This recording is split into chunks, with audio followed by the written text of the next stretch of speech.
start with Hare Krishna. So we are beginning a new Sanskritam course. This is especially meant for those who do not have a lot of time, and but they would want to understand the slokas they study, and Bhagavatam verses, Bhagavad Gita verses, but they are interested in studying that with help, some help. Without help, it takes, studying Sanskritam, understanding verses take years and years of efforts. And especially today, in modern days, we as working people, we don't have that much time. But at the same time, we would like to also understand the verses that we are reciting properly, not just roting from the memory, but with the meaning. Especially when you recite the verses with the meaning, you relish it and you do a nice offering to the Lord, and you have good consciousness. So this course, which is going to be, I'm guessing, not more than few hours that we will spend the entire course. We'll see, because this is the first time I'm also trying out this path. How long it's going to take, I have no idea, but it should not take more than 10 hours. Okay. Please feel free to ask any question, Sachinandani Prabhu, Balram, and Mataji. Okay. So the word Samskrita. So many times we say Sanskrita. In South India, they say Samaskrita. And then in English, we say Sanskrit. What is the right word for pronouncing? That is Samskritam. Sanskritam. Sanskritam means nicely done. Krita means that which is done. Sanskrita means nicely done. So that word, which is when it nicely done, then it becomes Sanskrita. So in Sanskrit, the word is very important.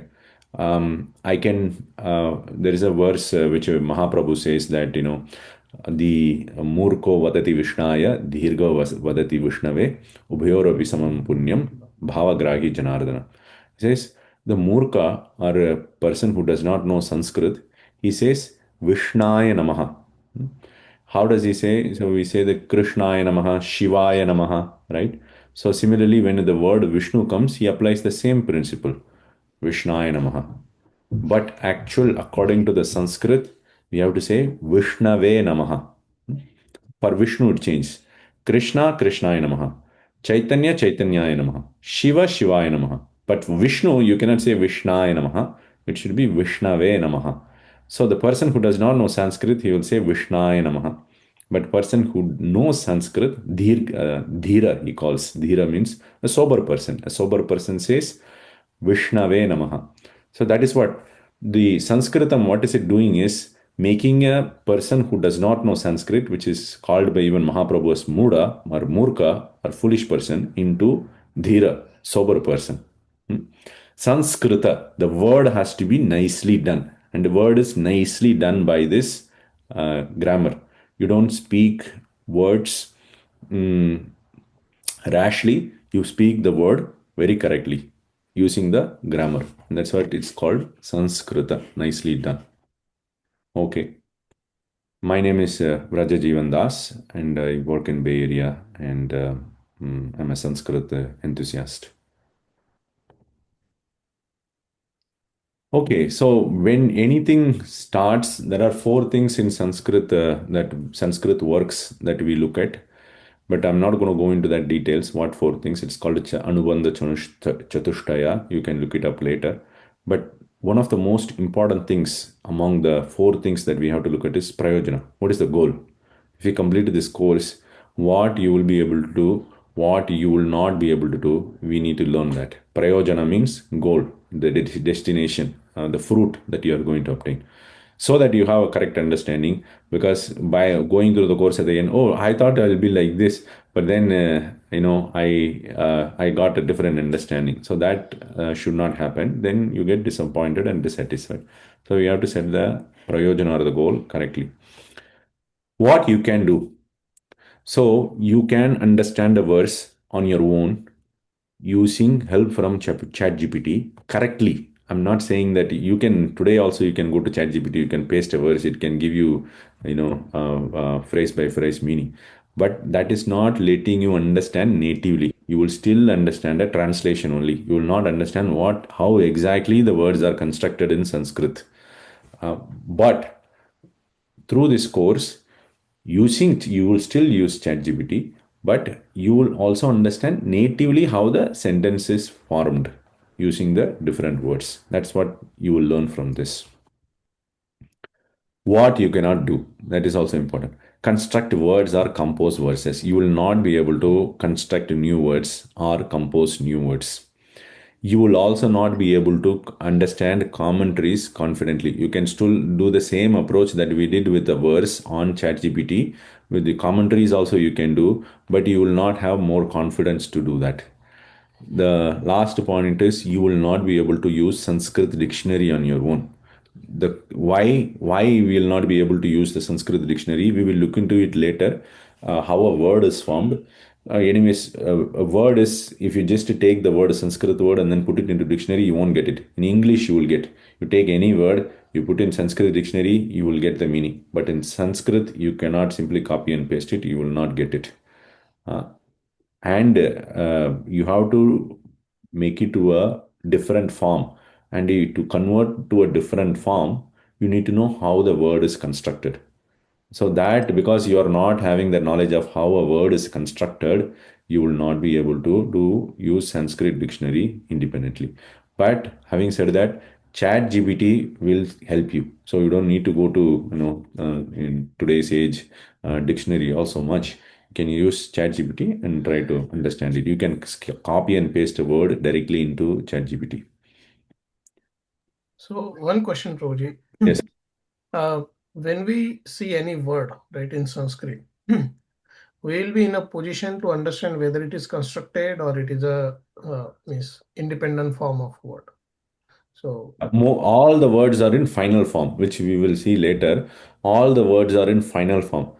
To go back to its root form, you need to know how it is constructed.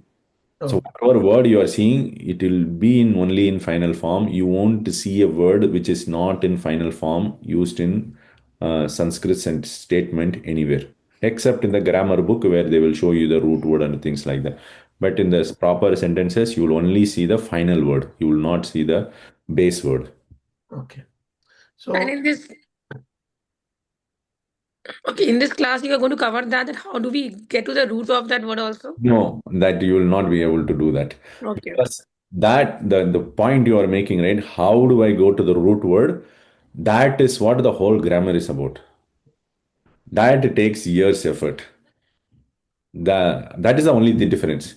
The rest of the things we will study, but getting to the root word or root word to derived word, the whole Sanskrit grammar is all about that. How do you do that? Once you have that knowledge, then you can construct a word, you can compose a verse, you can understand everything without even using ChatGPT.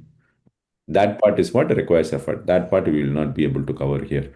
But having said that, at the end of the course, I will guide you to different courses available online that you can pursue on your own. I'll give you for different topics. You can, step by step, you can learn, and that will give you the knowledge of how do you construct the word. But you will have an overall idea of how the Sanskrit sentences work. Once you get an idea of how the sentences work, then individually you can deep dive into the topic and then you can learn on your own. okay, got it. So Nirukti contains only root words, if my understanding is correct. The dictionary contains the base words, you can say. I'm not using the term root uh, because maybe at the end of this session, we'll discuss what is root word, what is base word, and what is the final word. I don't have a slide, but we just remind me, we'll just discuss at the end. Sure, definitely. Okay.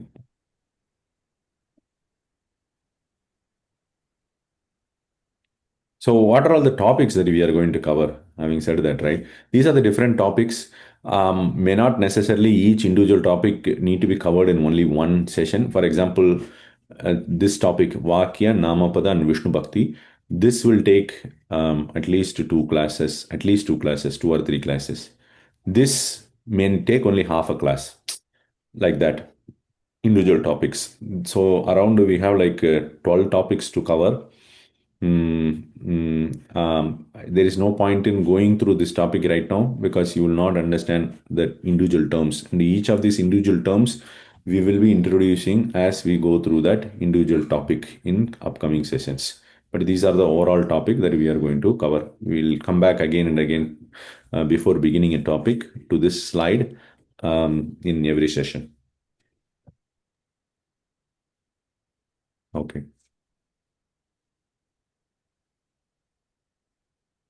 So any work, when we are starting, we have to start with Mangalacharan prayers. So here we have a Mangalacharan prayers. I am not good in music, so Sachinand Hari Prabhu can put very nicely in music. However, this verse is little difficult to pronounce. It follows the same meter as um, the Vandeham Shri Guru Shri Yuta Padakamala. It is called the Shrakdhara. It follows the same meter. So we'll try to recite, or I'll just read it through instead of reciting, trying to recite and then make fun of myself. I'll just read through this. Haniyam Paniniyam Rasavat Arasavat Kakalapaha Kalapaha Sarapratyagi Saraswatam Apagir Vistaropi Chandram Dhukkena Sandram Sakalam Avikalam Shastram Anyan Na Dhanyam Govindam Vindamanam Bhagavati Bhavatim Vani No Ched Brahmani. So this is a verse composed by Jiva Goswami at the end of Harinamamrita Vyakaranam. When he completes the whole grammar, he puts this verse. And you can see the word play here.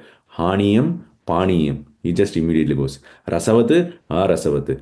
Kakalapa, Kalapa. And then you see Chandram, third line. Chandram, Dhukkena Sandram. And then you can also see Vistaropi, repetition. And then Govindam Vindamanam, last line. Govindam Vindamanam. And in the third line, Chandram Dhukkena Sandram, Sakalam Avikalam Shastram. Like that. These are very, very difficult to form and put it together. And in the last line also he says, Vani no chet bravani. He repeatedly uses that, same ending almost.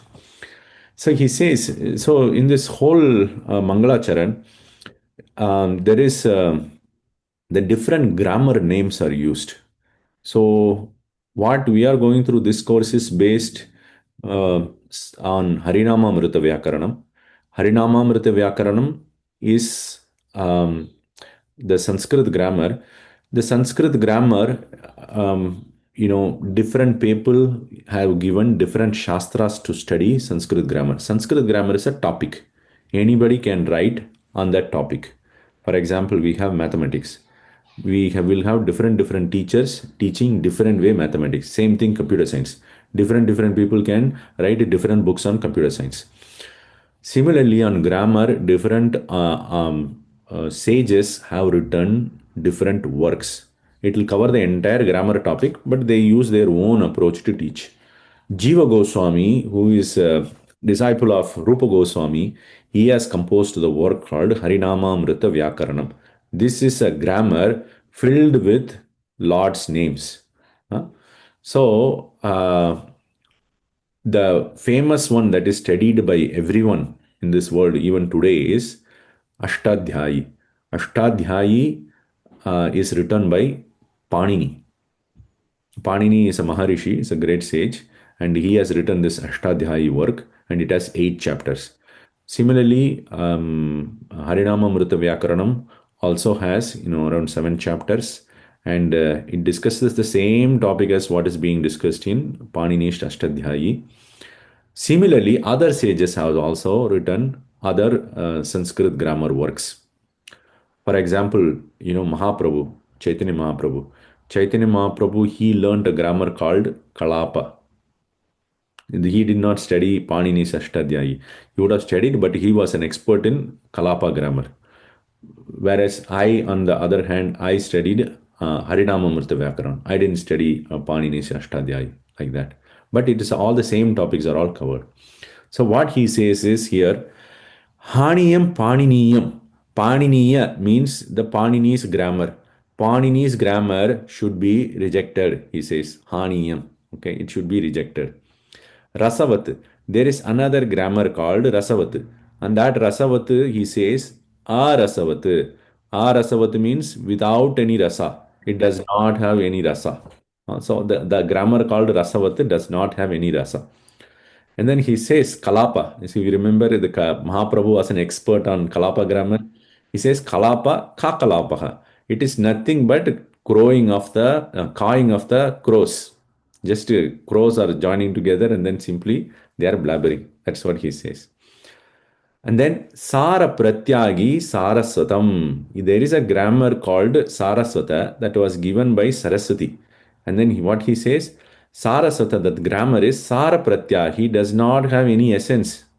And then he also says, Apahata Gihi. Apahata Gihi means Saraswati has left that work and went away. Okay. Vistara. There is another grammar called Vistara. Vistara, the meaning of the word Vistara means expansive. You take any topic and that gives a expansive knowledge is called Vistara. So the grammar called Vistara gives expansive knowledge. But he says Vistaro avistara pi. It does not give you any expansive knowledge. It just reduces your knowledge. Chandram. There is a grammar called Chandra. You would know that Hanuman was famously known to have studied a lot of grammar works. One of the grammar works Hanuman has studied is Chandra. And then he says, Chandra, dukkena sandram. It is filled with miseries, nothing else. Sakalam, avikalam, shastram, anyat na dhanyam. All other shastras, grammar shastras are misfortune, are filled with misfortunes. Why? This is, first of all, we should understand what is the mood first here is saying before reading the last line. The mood here is that for a student to study a grammar system, it is like taking a sandpaper and scrubbing on your face. It is that difficult. The mind will not sit in one place. To make the mind focus and study for years and years and years the grammar without seeing the fruit.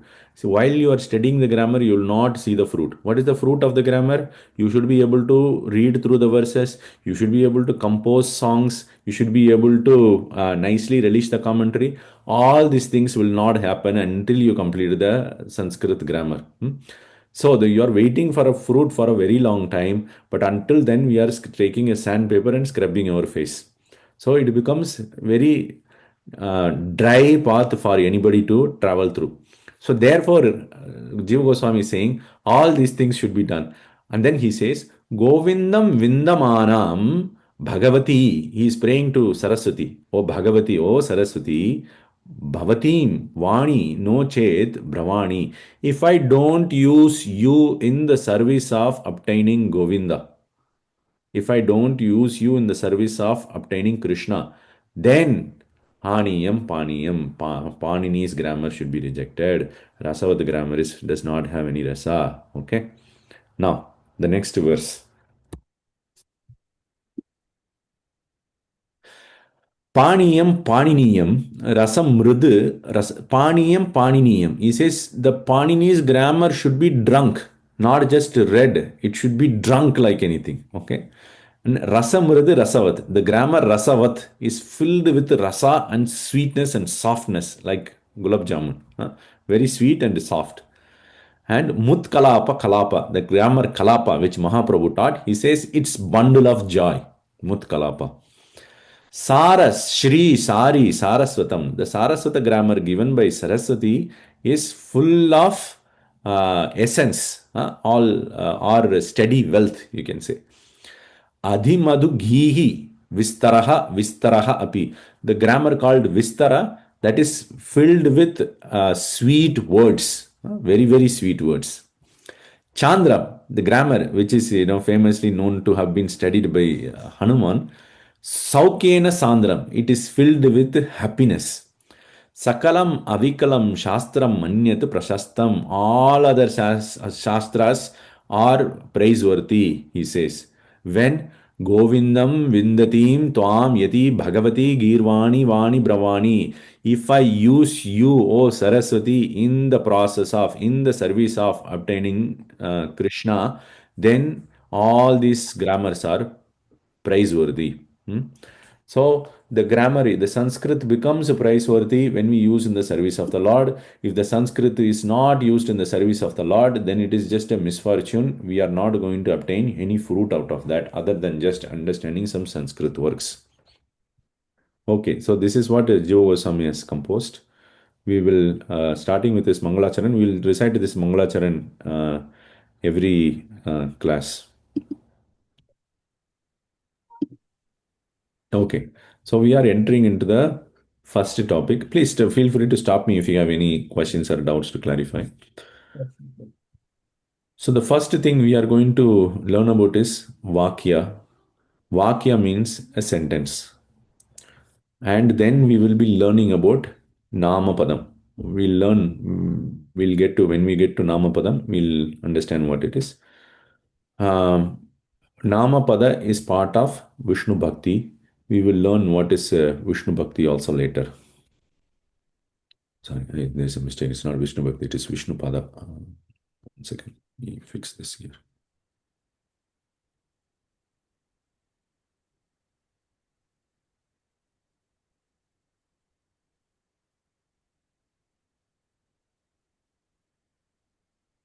Okay.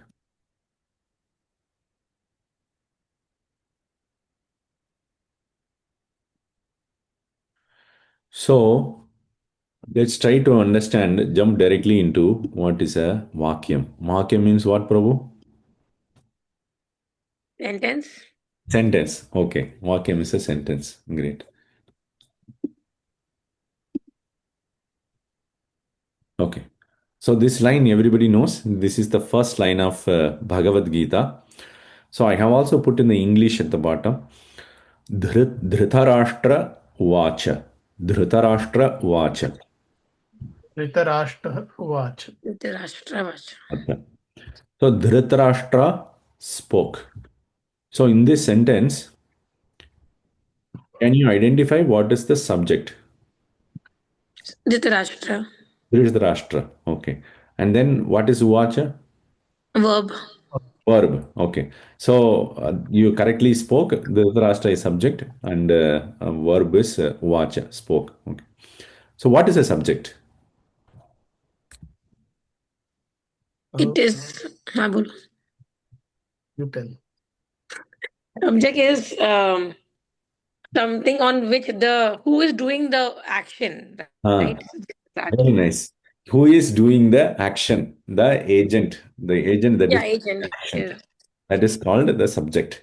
And if you are thinking and if you are a little bit confused, it's okay because there is a big work in Sanskrit called Vākya Padiyya, which goes in depth to discover what is a subject, what is a verb. They go very detailed to discover that. It is not an easy topic to grasp fully and give a foolproof definition. But we are not looking for foolproof definition. We are looking for proper, just a basic understanding. So subject is that which acts upon. Dhritarashtra Vacha. Here Dhritarashtra is subject and Vacha is verb. So this exercise that we are going to do, you are going to identify what is a subject and what is a verb and the different parts of the sentence here in Sanskrit. I'll give you English meanings at the bottom for understanding because you don't have vocabulary in Sanskrit. So S stands for subject, V stands for verb. Shankaha abhyahanyanta. Shankaha abhyahanyanta. What is subject here? Shankha. Shankaha. Okay. And what is verb here? Blown. Abhyahanyanta. Abhyahanyatan. Abhyahanyanta. Abhyahanyata. When you're together, this is a prefix. Abhyahanyanta. Abhyahanyanta. Ahanyanta. Literally, it means strike, hit. or something like that. So musical instruments are blowing there. So now next one is for Balram. Raja, you can repeat after me. Raja, Raja Vachanam, Vachanam Abravit. Abravit. Okay. So which is subject here, Balram? Raja Raja, very good. Okay. And what is the verb here? Abravit. Abravit is the verb. Okay. Then what is Vachanam? Hmm. Object. Object. Okay. Who said that? It's object. Okay. So what is an object, Prabhu? Object is to whom we are referring, or the No, just try. It's okay. I mean, it is okay to be wrong because it's a very difficult topic. It's a big commentary written on what is an object. So, How? Okay, you tell, and I have a question over here. okay. first let's say what is object. So Yeah. for me, object is something to which we are referring to. Hmm. Okay. So, which we are referring to? Mataji, what is your understanding? What is the difference between English subject, verb, and in Sanskrit we're doing the subject, right? Subject and object. What is it? Are the object and subject same? Because subject predicate kind of things we learn in English. I'm just trying to relate with that. Yes. So how? Most of Object. the, in a general understanding, whatever you are thinking, that is correct. We will, over the course, we will start with our English understanding. Over the course, we will start changing that understanding. Okay. But we will start with our English understanding and we will map it to the Sanskrit. But Okay. over the course of the course, we'll see that understanding will slightly change. But in the beginning, it is okay. Whatever your understanding in English, that will perfectly map here. Okay. So what is your definition of object? The question is to whom? To you, Mataji. I'm still thinking on that actually. Okay, good. Just to make a guess, educational guess. It's okay to be wrong. It is a thing on which something is done. Okay. You are very close to the definition. So it is which on which something is done. So here Jiva Goswami gives the definition Kriya yat sadhika tat karma.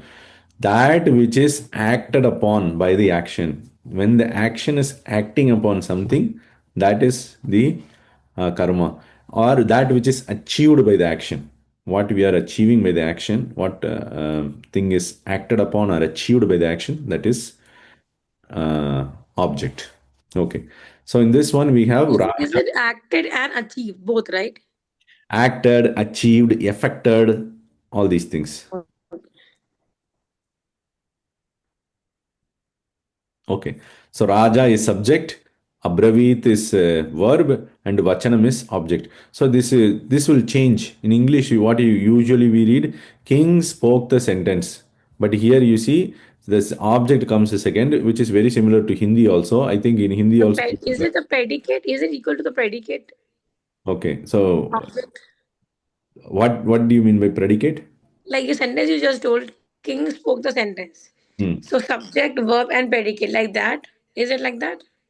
So the predicate, see, I'm not good with English grammar. I'll tell what is predicate in Sanskrit. Predicate is like more like a adjectival phrase. Correct, Mataji? You can correct me. Adjectival phrase means that which describes a word. The king, who is scholarly, spoke the sentence.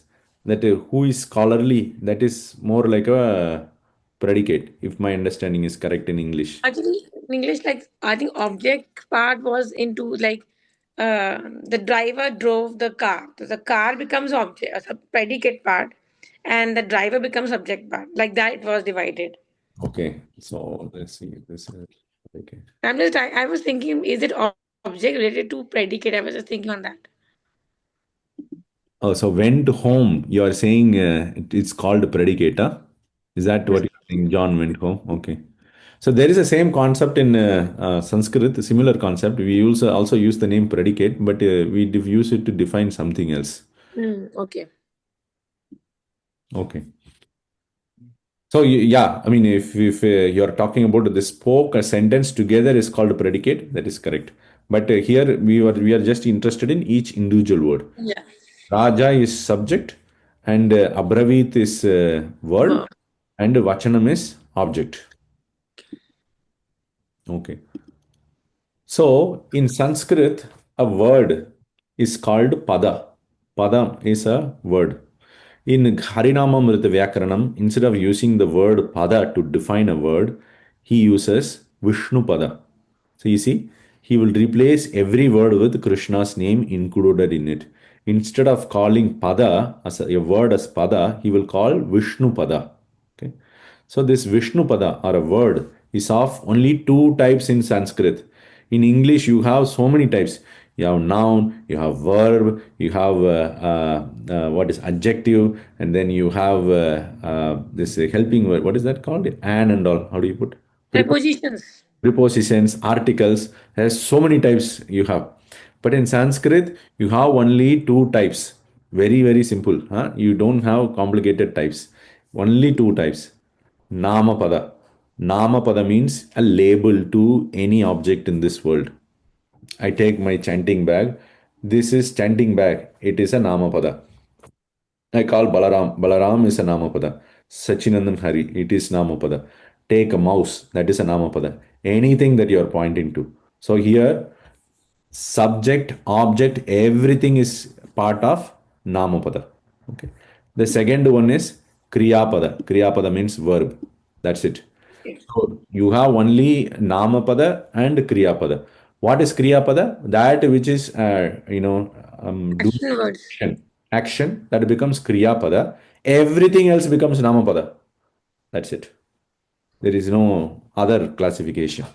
You have some sub-classification, but in terms of the broad level classification, you have only two, Namapada or Kriyapada. Any word we take, you should be able to label it. It is Namapada or Kriyapada. Now let's go back. Dhritarashtra. What is this? Namapada. Nama. Namapada. Uvacha? Kriyapada. Kriyapada. Shankaha? Namapada. Namapada. Ahanyanta? Kriyapada. Kriyapada. Kriyapada. Raja? Namapada. Vachanam? Namapada. Abravit? Kriyapada. Okay. All right. Great. You just need to remember Kriyapad. Hmm. Everything else is Namapada. Yes, that's it. Just remember what is Kriya Pada, everything else is Namapada. Okay.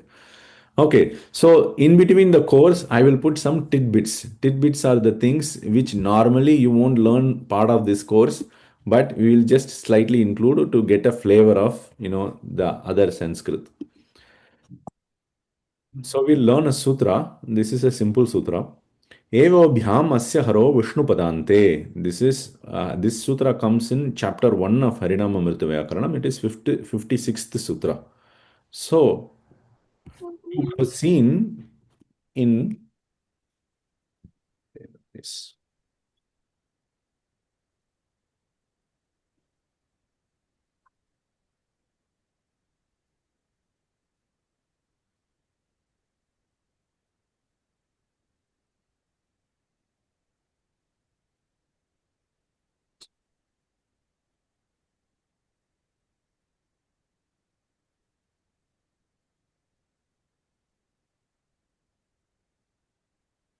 Did we cross 13? Yes. So here, can you read Prabhu Sachinanda Hari Prabhu these two words? Tumulo Shabdas. Tumulo Bhavat. Bhavat. Tumulo Bhavat. Mataji, can you read this? Tumulo bhavat. Tumulo Bhavat. So it should be read as Tumulo Bhavat. What is this one here? Apostrophe. Why is there apostrophe there? We usually see apostrophe here to, between, to signify a word in English, correct? But what is this apostrophe? So if I see the Devanagari script, Yeah. written as S. S means it's for a. Tumulo. So, yeah, you have nicely pointed out this S symbol, sort of symbol. Huh? So we have so many S, correct? Here we have a, here we have a, here we have a, and some words even start with a. And we can find out easily. It's, yeah, here, Ananta Vijayam. We don't see that, or Asaha, we have. They are all there. But somehow this letter disappeared. And then instead we are putting this apostrophe. In traditional Sanskrit, you don't use this apostrophe or you don't use this mark. Okay. Okay, this is only used for us to know there was a previously that disappeared, and so when you are understanding it, understand there was an a to indicate that mark. But traditionally, if you go and look at the works of like 500 years back, this mark won't be usually there. They will, Why we have put the mark here then? to indicate there was an a and it disappeared. But why it disappeared? Yes, that's what we are going to learn from that sutra. So that there is a process called sandhi. So if you look at here, the word tumulo, when Prabhupada expands it, it becomes tumulaha here, correct? Bhavat, it is abhavat. So when words are put together in Sanskrit, what happens is called sandhi. Sandhi. Because of that sandhi, some letters change their form. And it looks completely different. Tumulaha abhavat was the original statement. It became tumulo bhavat because of sandhi process. Nothing. It doesn't change the meaning. Only letters just got changed. Meaning is exactly as it is. Okay. Now, why does this disappear? Why only here it has disappeared? In other places, it is as is there. So this sutra says, where is that sutra? Okay. Evobhyam asya haro Vishnupadante. So what it says, Evobhyam, after the letter A or after the letter O. After the letter A, E means A in Sanskrit, and O. After these two letters, Asya means A. You can put a quote for the A. Hara means getting destroyed. Hara is Lord Shiva, correct? So Lord Shiva, what he does? Destroys. Okay. So Asya Haraha, after A or O, the A gets deleted, getting destroyed. So when does this happen? Vishnu Padante. What is Vishnu Pada? Vishnu pada is pada only, naam pada mein. Vishnu Pada. No, just now we studied Vishnu Pada. We have two types of pada, right? Two types of Pada. But what does the Pada word and Vishnu Kriya Pada define? What does the You word? mentioned that we are putting everything with Vishnu's name, right? So what does Vishnu Pada mean then? Indicate. Vishnu pada indicate either naam pada or kriya pada. So it indicates any word, correct? You are correct. Any word is indicated by Vishnu Pada. Vishnu Pada Anta means Anta. What is the meaning of Anta? End. End. Okay, good. It should end with that. Vishnu Pada Anta means it's the end of the word. Okay. So in the end of the word, when A or O comes, A gets deleted. The incoming A gets deleted. Now let's go back to that. A means E, right? This A is, yes, this, yeah, yeah. Let's use one word, I think, let's use Sanskrit meaning only because otherwise there's English A. If I use that, it confuses everything. A after A or after O, gets deleted. Okay. Okay. So let's look at here. So what is it here? O is there, correct? O So is there. O is there at the end of the word. This is a word. There is a space here. It has been given. So if there is the end of the word, if O comes or A comes, then the next A gets deleted. Doesn't matter. Wherever it is, that A gets deleted. Okay, so because it got deleted, so to just let the people know there was A, they are putting up apostrophe, right? Exactly. Now one question on that. Yes. So the beginning of the class, we discussed that there are constructed words, Yeah. right? Hmm. So now this sutra applies to only constructed words or for base root word, as you say, that root word or constructed word or any form of word it applies. Okay, very good. So, during the construction of the word, that sutra applies. After the construction of the word, also that sutra applies. But throughout our thing, we are not going to see any construction of the word. So we will not see that aspect coming into picture. We will only see with the finished words. So here, when you are reading in Bhagavad Gītā, you will only see finished word. This is a finished word. This is a finished word. Every word is a finished word, final word.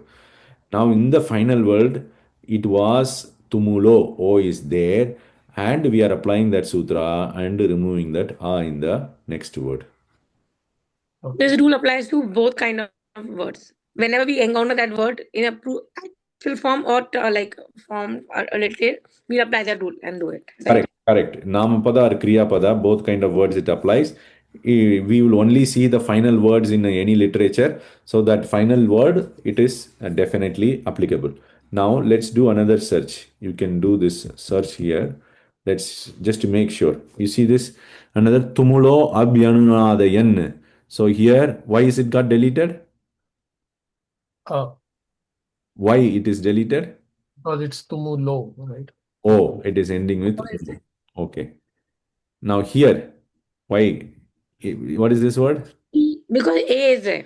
A is there. Very good. Okay. What about the Balram? Why this A is missing here? Because there's a E. It's not E, it is A in Sanskrit. Sanskrit A. In the pronunciation class, we can learn that. We'll have one pronunciation class. It's A. So after the A, what is the other letter? What is the other letter? What is the other letter that can come in this position to delete the next A? O. Oh, very good. A or O. And where it should come? At the end. End of? The word. End of a word. Very good. End of a word. End of Vishnupada. Okay. Evobhyam Ashakaro. Now, next time when you are reading, you will know when there is an A is missing, you can immediately guess that the previous letter should have been A or O. Okay. One more thing. Though that A is missing, when you are when you are reciting a verse, you should not say me achyuta. No. Me chuta. You have to skip that A. So this is one of the things that, when kids are reciting Sanskrit pronunciation, we'll look also whether they are saying me chuta or me achyuta. If they are saying me achyuta, they did not get a proper instruction. Me chuta means they have learned it more nicely. Okay. While pronunciation also, we need to make sure that we are not including a in that next word. Yes. So when you include a, the meter becomes messed up. You are introducing one more syllable in the thing, the chandas is broken. Huh? So then the meter also won't fit properly. Makes sense. But why is it like that? What? What is it? It's like, isn't it supposed to be like, isn't it supposed to like have like the S sound, like the sound? Then What like, is, what is the question? no, so like there's like a comma. Yes. Apostrophe. Yeah. So then like why doesn't it like make the sound? And it's just me achito. No. So yeah, Balam use नहीं करना है. Now how is it not me achito? And it's me chito. So that apostrophe is just a marker to say that a has been deleted. It's only when you are writing the meaning of the verse, you need to know there was an a. That's the only mark. But traditionally, if you look at a traditional work, this apostrophe will not be there. Even if you write MECYUTA, that is correct. This apostrophe without also you can write. This is only to indicate there was an a that got deleted. So then for like the other one, so then it's like hum. No? So you can say Nirikshe ham. You should not say Nirikshe aham. That is wrong. Nirikshe ham. जब हम recitation भी करते हैं तो we need to do it that way. That's what Prabhu is saying. Okay. Prabhuji, I have a question here. Yes. We are not putting the word there, putting a comma there. No. Even by saying we don't have to use a. So, what is significance of the significance of a goes away, right? Does it change the meaning of that word? Yeah. So you are bringing a very nice point. This is in the first verse of Srimad Bhagavatam. You have this problem. Okay, let's go here. So can you find out where and all here the A got deleted?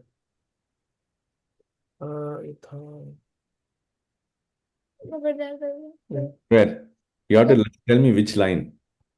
Yato, Yato. Why it got deleted here? because of the O. Because of the O. Okay. What else? Sargo Mirsha. Trisargo. Trisargo Mrisha. Okay. Now, if you look at this one, yato is a word. Yataha. Yataha becomes yato. Okay, that's a word. Nyava, yaton vayat.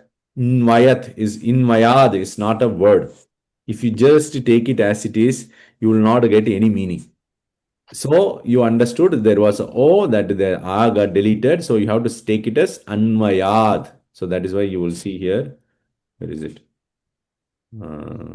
Anvayat. It will be taken like that. Okay. But pronunciation wise, we will not say Anvayat, right? No, when you're pronouncing together, yaton vayat, you have to say. But when you're taking the meaning, you have to say yato and anvayat, right? Only when you want to understand what the word means, we have to use a and then understand the meaning. By saying we don't have to, saying a writing, we don't use a, right? Yeah, but third line here. Trisargo. Trisarga is trisargaha. Okay, trisargaha is a word. Mrisha is a word by itself. Oh, Oh, Mrisha People is know which is a word and which is not a word by itself. what is that? Now you hear, okay, from Malaysia, then we understand, do we have to put a or not? So do we put a or not? How do you know whether we Well, should? you said, no, this is actual word and that was not having any meaning. So in that case, we put a and then understand the meaning. But in this, we should not put a. Now, the thing is, we should understand how do we distinguish between these two things. So there is Amrusha, there is Mrisha. And you know what is the funny part? Both are opposite words. Mrisha is the opposite word of Amrisha. You take the meaning, it will become completely opposite. So it also gives you a chance to give different meanings. You see, for the same verse, you can give different meaning. Trisargaha Amrisha. Amrisha means, here, Prabhupada takes Amrisha. Almost factual. Mrisha means false. One is true, one is false. Complete meaning. Completely different meaning. So here, a is used for the meaning. So that is the commentator's interpretation. So the commentator takes it as no, there was a I will add that otherwise it gives a different meaning. Three sarga, mrisha, three sarga. Three sarga means the three material things, creation, that is all false. Otherwise, it will become a meaning. Three sarga is truth. It is not false. You see the impersonal and personal conundrum. Impersonal say, what is that? Brahma Satyam Jagat Mityam. Jagat Mithya. The whole world is false, they say. The whole world is represented by three sarga. So here, Lord has played with the word. So playing whether it is truth or false, you try to understand. So we got this understanding, Amrisha, from commentary, not from the reading Bhagavatam verse as is. Because in Bhagavatam, they will not put that, Sandhi Vichhed will not be there. Sandhi Viched will not be there. Now, so you have to study the whole Shastra to understand what to put here. Because in other places it will say the whole world is true, Krishna is true, world, so then you are correct to come up with the correct understanding. So that is for Vishwanath Chakravarti Thakur says Bhagavatam is like Mohini Murti. What does Mohini Murti did? What did she do? Mohini Murti gave something else to the demons, but she gave nectar to the demigods. So she cheats people who does not have proper mood and appreciation with impersonalist meaning.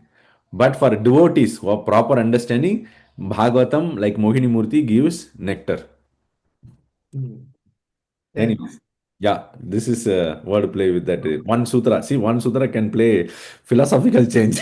I didn't know about these intricacies because we took it for granted that okay, apostrophe is just it was just coming from Sanskrit. It's not like that Acharya made this much effort to let us know that the real meaning of this verse. Real meaning. And this is the first verse of Bhagavatam. Yeah. Okay, nice. So, Evobhyam Asya Haro Vishnu Padante. You can note down this sutra. So, I'll give the slides at the end, so you don't need to write it down. Sure. So, Vākya Abhyasanam, we'll do some more exercises to figure it out. There are some variations will be there, but other thing is to make sure that you are able to correctly identify it. Bhavan. So, who will do first? Let's start with Balram, alphabetical order. Balram. Bhavanta. Repeat after me the sentence. Bhavanta, Bhishmam Bhishmam, Abhirakshantu. Abhirakshantu. Okay. So what is the so you understand the meaning? What is it said? What is Bhavanta means? Bhavanta means You, you. Okay. Bhishma means Bhishma, Abhirakshantu. protect. What is the meaning? Try to guess. You protect Bhishma. Okay. So there is a P here. P indicates it's a plural word. In English, singular or plural you, we use the same word. But in Sanskrit, you have plural differently and singular. Like aap and tum in Hindi. Hindi. So this here is aap, bhavantaha, you all, plural. Okay. So what is the subject here? Bhishma, Hmm? Subject. Bol. Bhishma, Why Bhishma is subject? Tell your statement again. Full statement. it's Bhishma. No, full statement. Full translation. You protect Bhishma. Okay, you protect Bhishma. So where in who? What is the subject? What is the meaning of subject? Subject बोलते जो action करता है. upon, which acts upon. So then it's Bhavanta. Bhavanta is why it is Bhavanta is the subject. Because like you're telling Bhavanta. You're telling. So subject is the one which is doing the action. Okay. So here, Bhavanta, you protect Bhishma. You very nicely said, correct? So who is protecting? Is Bhishma protecting or somebody else is protecting? Somebody else. Somebody else. That is you, correct? So that you becomes the subject. Okay. What is the action? Protect. Protect. Abhirakshantu. Huh? That is protect. All right. What is the third one? What is Bhishma here? The object. Object. What is an object? Which acts upon a subject. That which is achieved or acted or affected by the action. That the action is acting upon this particular entity. That is called the object. So the protection is given to whom? Bhishma. Bhishma, not to you. You is giving the protection. The protection is given to Bhishma. All right. So this is. I have one question in this sentence. Is there any type of order in which the verb should be the last, or like in English we have normally verb is not the ending word. It is always the middle kind of, right? Is it something like that in Sanskrit also? So in 2-3 sentences, you will learn the truth. We Okay, I was are noticing that order actually. you are always ahead of us, Madhuji. That's a very good point. You have noticed it. In 2-3 sentences, we'll just clarify that. So here, the Bhavanta is the subject, Bhishmam is the object, Abhirakshantu is the verb. Okay. Now, Sachinan Hari Prabhu. Pitamaha Pitamaha, Shankham Shankham, Dadbhav. Adbhav. So what is the subject here? So obviously Pitama is the subject. Okay. So what is the meaning of the sentence? Can you? I mean, Pitamaha blown the Shankha. Okay, very good. Yeah. So Pitamaha is the subject. What is the verb? Means it's acted upon, so it is the object. Object. Okay. Dhammo means the kriya. That's the kriya pad and verb, I would say. Okay, very nice. So grandfather or Pitamaha is the subject, Shankam is the object, and Dadmau is the Kriyapada. Mataji, next is yours. Difficult for you. Madhava, Madhava, Pandava, Pandava, Cha, Cha, Shankau, Shankau, Pradatmatuhu. Pradatmahu, Pradatmatuhu. Pradatmahu, Matuhu. Matuhu. So, can you guess the meaning? Okay. Madhava, Pandava.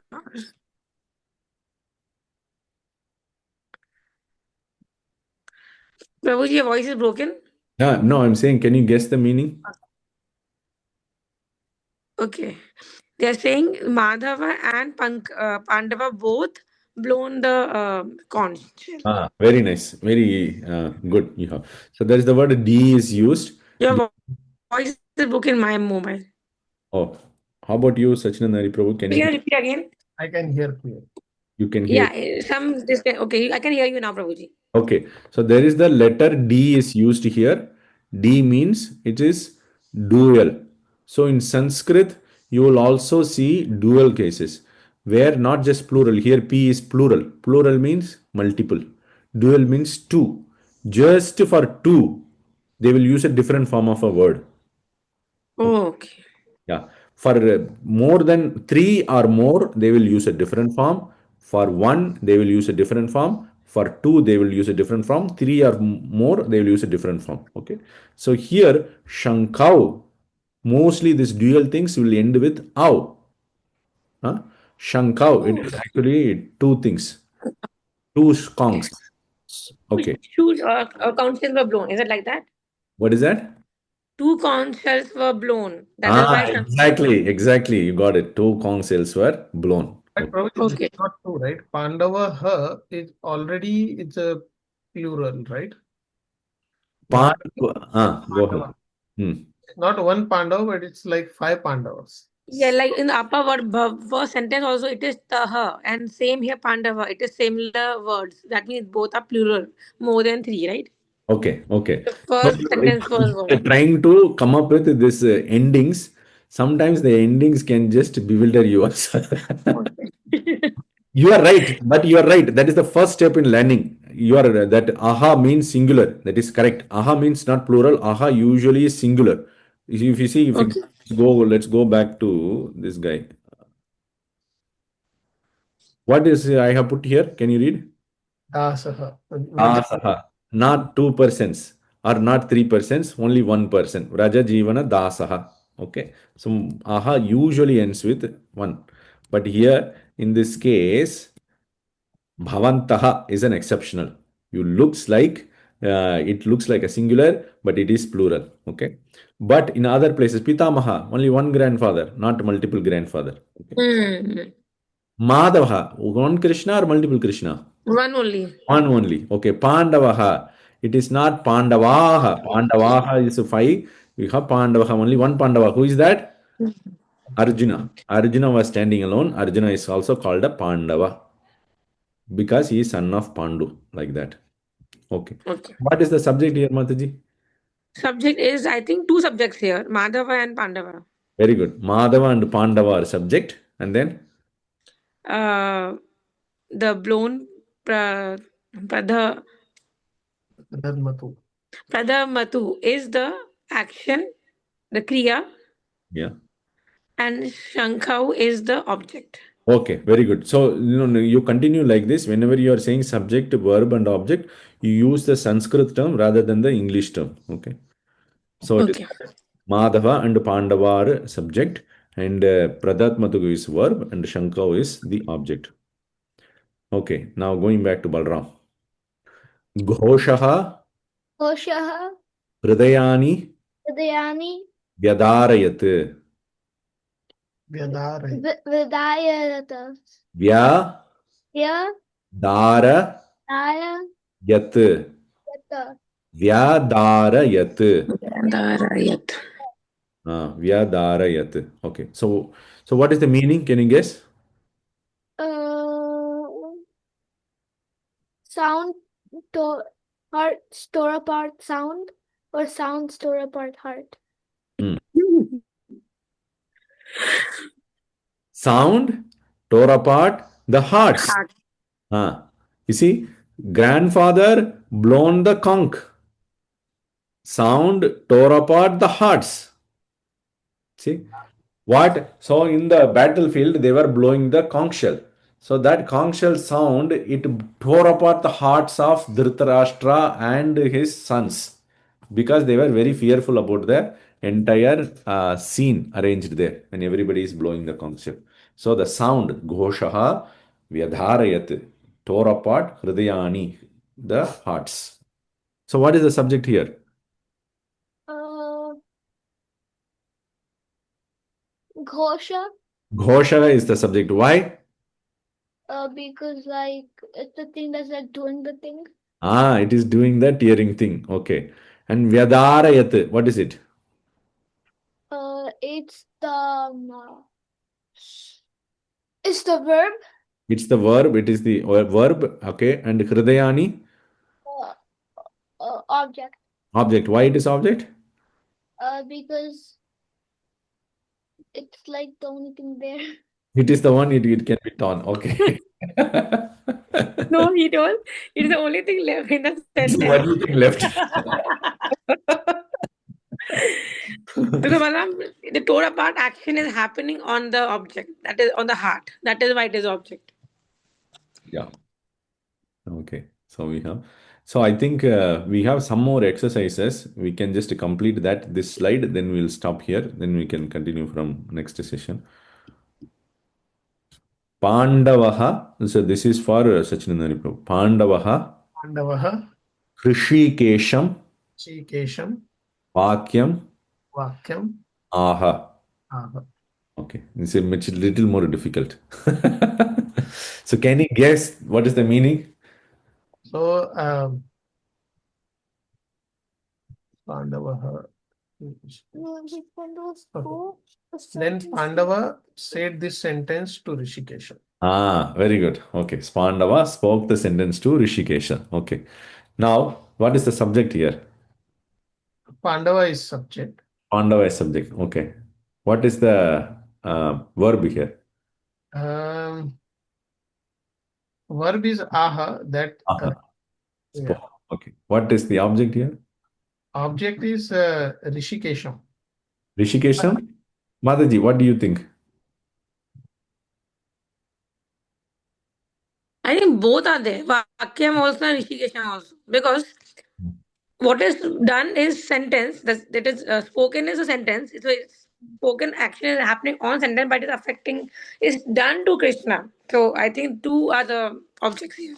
Okay. Correct. Both of them are object here. We have two objects. This is what we call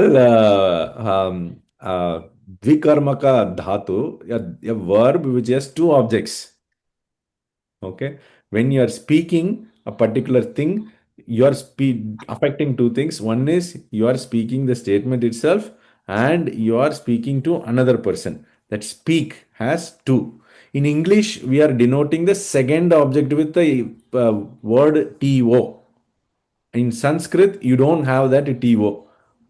Both the things will be just put together as it is. Rishikesham, Vakyam. So, Prabhuji, you are also correct. Rishikesham is also an object. Vakyam is also an object. So, we have two objects for this sentence. Usually, you don't see that. Usually, you will see one object, but you will get here and there two objects as well. It is why two objects. It's just in case of speaking or like one influence many people, like in this example, right? The speaking, the action itself is being done on two things. Speaking plus influencing, denoting someone. Denoting. You are. So, whom do you speak? You speak to me. Vraja Jivan Das. You speak to Vraja Jivan Das. What you speak? You speak some statement. You speak a question to Vrajajivan Das. You speak an answer to Vrajajivan Das. You speak English to Vrajajivan Das. All this becomes object. So you have um, whom you are speaking to, what you are speaking to. Both here it becomes object. And there will be, if you little bit deeply think about this question later, not right now, you will get little bit confused because we will look at different statements which will also look like this, but it will be completely interpreted in a different way.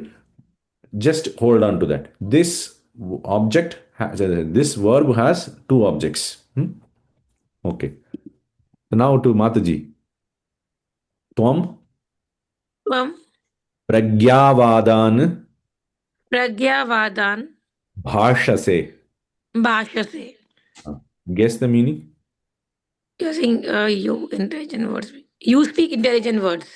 You speak intelligent words. See, all of these examples are from Bhagavad Gītā only.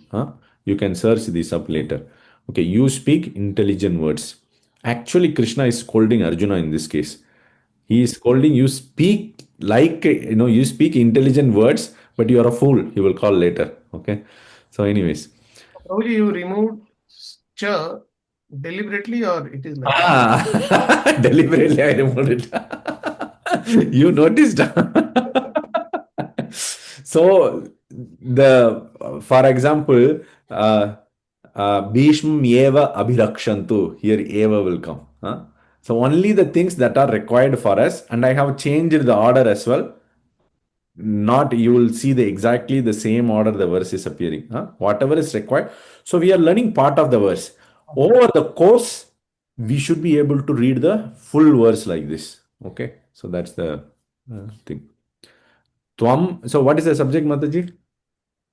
Tvam is the subject. Okay, what is the object? Bhashase. No, object is wait. Prajñavādan. Does adjective also become a object? What is that? Adjective. Like Okay. Prajna is intelligent.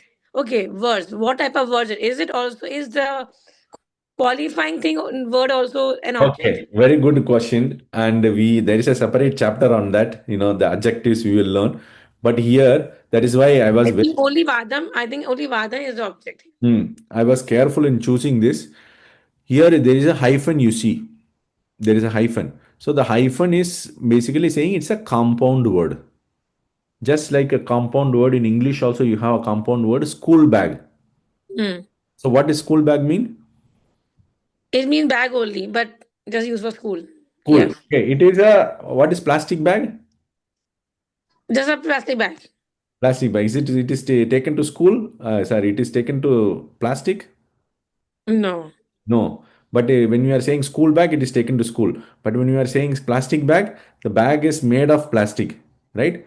So, but still, we are taking it as a single word. Single word. Okay. Okay. So in this case also, like this one, intelligent word, it is still one word like object only. Okay. One word object. Yes, correct. If there is no hyphen here, then you can say it is like two different words. Then whatever you are saying about adjective and all, that will come into picture. But in this case, it's only single word. And the verb is? Bhashase. Bhashase. Okay. And to Balram, to you. It's more difficult. Na enam chindanti shastrani. Okay. So tell me, what is the subject here? The subject is So what is the meaning? Try to guess the meaning. meaning is you cannot cut it with weapons, kind of. You cannot cut it with weapons, kind of, yes. You guessed the meaning, that is correct. This is actually throwing a curveball. I purposefully put this in this order. It is not in the same order that you would see. Where is subject here? The subject is weapons. Weapons is the subject, correct? So usually we were putting subject in the front. Now Yeah. it became the subject. Very good. What is the verb? The verb is cut, because like you're cutting. I want in Sanskrit. You can say in Sanskrit. Indanti. Indanti is the cut. Okay. What is the object here? Not this. Or like not Not this. hard. I can't read it. Is that not or this or not this? What is the verb? What is the verb? It's not amam. Huh? Na enam. No, okay. So here the enam, enam is the object. Okay. Object. Yeah. Enam is the object. Subject is shastrani. No, Shastrani is, yes, it is subject, yes. Subject. Chindanti is the verb. Verb. But you can say the na is also together. We call it na chindanti is the verb. Cut or you are not cutting. That is the verb here. We'll learn what is the difference between these two later. But right now you just accept it. Na chindanti is the verb together. Okay. So it becomes OVS, not SOV that we are usually seeing. So here is the point. In Sanskrit, you can put words in any order you want. There is no fixed order. It is still correct. But in English, you cannot put like that. For example, Rama kills Ravana. What is the meaning? Ram have killed Ravana. Ravana. But if I just change Rama and Ravana in English, meaning will be completely changed. Correct? But in Sanskrit, if I say Ramaha Ravanam mṛtavān, Ramaha Ravanam mṛtavān is correct. Ravanam Ramaha mṛtavān. That is also the same meaning. Ramaha mṛtavān Ravanam. That is also correct. Ravanam mṛtavān Ramaha. Everything gives the same meaning. How will know what is the right meaning? What is that? Here we know, but in general, how we will know what is the right meaning? How will we know? How will we know which is subject and which is object? Correct. So that is where the endings of the word will help you to figure out which is subject, which is object. If you know the construction of the word, you can figure out what is subject, what is object just by looking at the ending of the word. Okay. But because we do not have that capacity, which we need to learn over years, what we are going to do is we will mention this marker. This is the one of the markers I was mentioning. We will mention what is subject, what is verb, what is object. Then you will be able to compose the sentence. Understand the meaning natively. You understand what I am trying to say? This is one of the markers. There is over the period of this class, we are going to learn different markers. By using these different markers, you will be able to naturally read through the sentence. So what I will give here, Shastrani means weapons, Chindanti means cut, Yenam means this, and not na is not. Now if I tell you which is object, which is verb, which is and subject, you would be able to compose the meaning yourself. I don't need to give you in a particular order. Correct? Like that. So that is how we are going to learn Sanskrit. Any questions? One question for you. So we saw commentaries from acharyas on Bhagavatam. So they are written in a padya form. So to understand that means, as you said, there is no such format followed, right? We just need to know how words are arranged and then we can interpret the meaning. So in that way, means how we can understand that, means how they have written, or I am not getting into that. Means if there is no structure, how everyone will return Okay. as So let's look at it here, right? Let's look at example. If I say in words only, it will be little. So Ramaha Ravanam.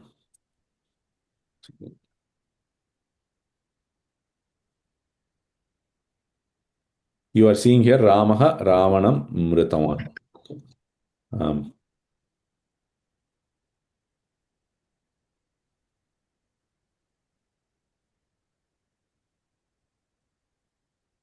Okay, so what is the meaning of this one? The first statement, you tell me. So Ram killed Ravan. Okay, so next one. Krishna killed Shishupal. Okay. So then,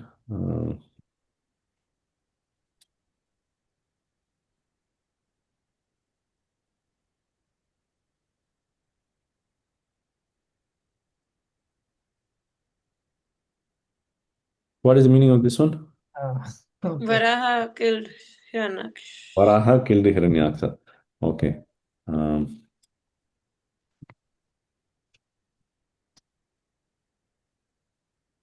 Oops.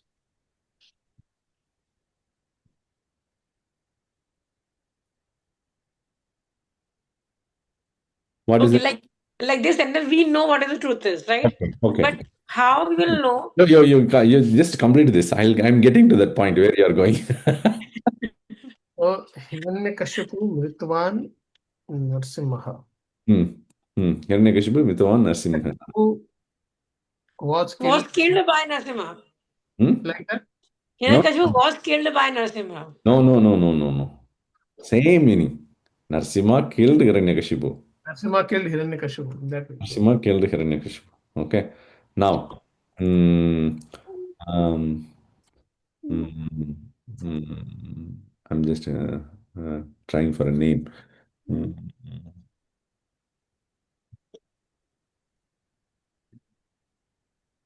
mm.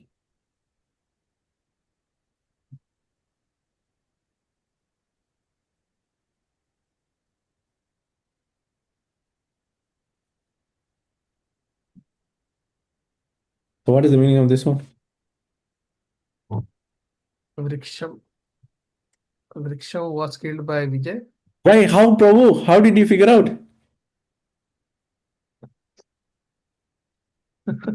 You are right. How did you figure out? It's the same structure, right? Same structure. You see, now you are able to understand. So you identify the pattern. Oh, there is is ending, okay, I didn't put this one. Okay. Is ending. You are able to figure out wherever it is ending, that is the object. Okay. Aha is making it subject and an is basically making it as a verb. You are able to Is understand? this constant always, Prabhuji? This, whatever you just mentioned, it is constant? This, which is this ending you are talking about. So this is one form of ending for object. There are other forms of ending as well. So once you memorize that other forms of every type of a word, then you will be able to understand in whichever order I put it. Okay. So subject, object, and verb, they have definite kind of, there are rules to understand what kind of ending are there. Based on that, you can identify those subject, object. And once you identify, you can get the meaning of whole word. Yes. In whatever way they have place. Yes, exactly. And in English, when you are writing that, you don't have this ending. Yes. You are writing the name as it is, right? And that's why when you swap it, you get a completely different meaning. And my other question, when you were writing, when you wrote the first sentence, Rama, I was thinking, why you know that you have to write H after the A? Ravanam, why you wrote Nam? But how you know you write M? I was thinking on the why did you wrote these words specifically? Okay. Now you got you know why I wrote like that. Because the prepositions and things are not used in Sanskrit. Though we are using with the word only, we add these things to construct those things, right? That are used in English, kind of, right? Yes, correct. The prepositions are included into the word itself. It's not separated it out. So I think in Hindi also you will write Ram ne Ravan. What do you wrote? Oh. Ravan ko. Ravan ko. What is that? Mara. Mara. Okay. So Mara you are writing, right? Now, in traditional Hindi, if you look at it, this ne would be written together with the thing. Ravan ko will be written together. You see now how it came from? So it was like this Ram ne. Oh, this is word. This is a subject. I can identify. Ravan ko. Oh, this is an object because there is a thing with ko. Tamara. So later they started it separating like this. So if they have done it for probably in Sanskrit also, it would have ended up like this. Like this. Oh, Ravan. Means okay, that is a subject. Like that. You see? Okay. Now, if you change this in Hindi also, मारा राम ने रावण को. That's correct. Correct? Doesn't make sense for you. I do not know. You have to say you are the Hindi speaker. और रावण को राम ने मारा. Yeah, if we change the order Hindi also, the meaning will be same. Meaning will be the same. Exactly. Yeah. Yeah. If you put Ravan को also, Ravan को राम ने मारा. So then we are moving on here. Anyway, Hindi also then becomes the same thing. The meaning is still same. The meaning is the same. So this is the feature of all the Indian languages. Even in Tamil also, you will see the same feature. सुनने पर Yeah. So this means when you are doing padya, right? Then you can play with words like that. Is that same thing? Correct. You can play with words and you can write whatever form you like it. But generally, they write this form that first they put the subject, then they put the object, then they put the verb. Generally, but it is not fixed. I can write anything, and you cannot complain about that. Okay, so we'll have two more things. I just want to complete that, and then okay. So next one, whose is that? Is Sachinanda Hari Prabhu. Vidheya Atma विधेय आत्मा Prasadam साधम Adhigachati. अधिगच्छति. Okay, what is the subject here? So what is the meaning? Try guess the meaning. A person with control mind obtain the peace. Okay, nice. All right. So what is the subject? Subject is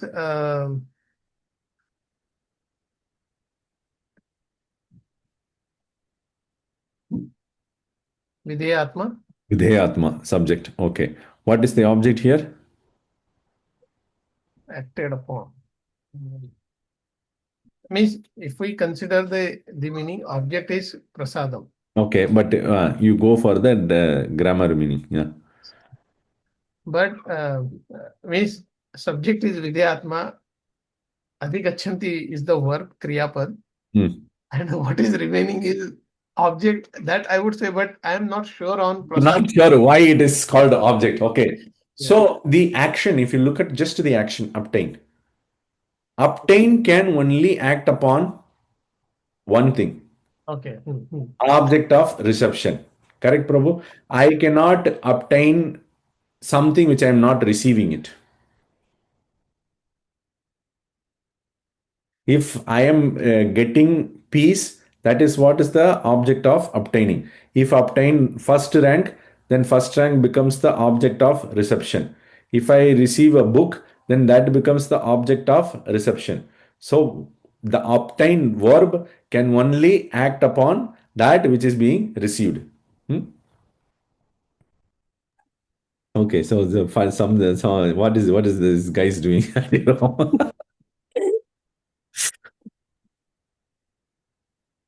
I'm sorry, Prabhu. Yeah, means I got the meaning. You said subject, object. I was listening that thing. Same thing here. Chindanti cut. The cutting can be done of a object which is being cut, right? So it cannot do something else. So that becomes the object. You express the action, it can only act upon particular thing, and that becomes an object. Okay. Mataji, for you. Atmanam Atmanam Srijami Srijami Aham. Aham.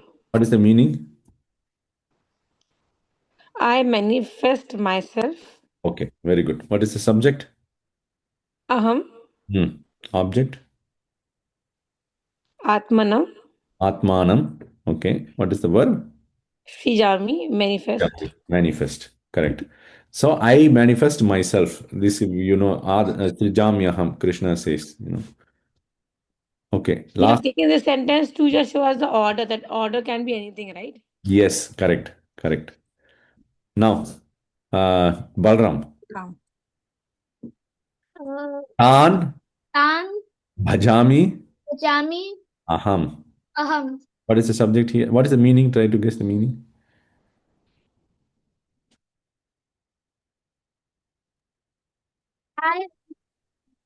I show flavor to them. I show favor to them. Huh? Okay. So what is the subject here? The subject is aham. Aham. An object. The object is tam, tan, Tan. tan, And verb. bhajami. Pajami. Very good. Yeah. So you are able to grasp the concept. So we'll stop here.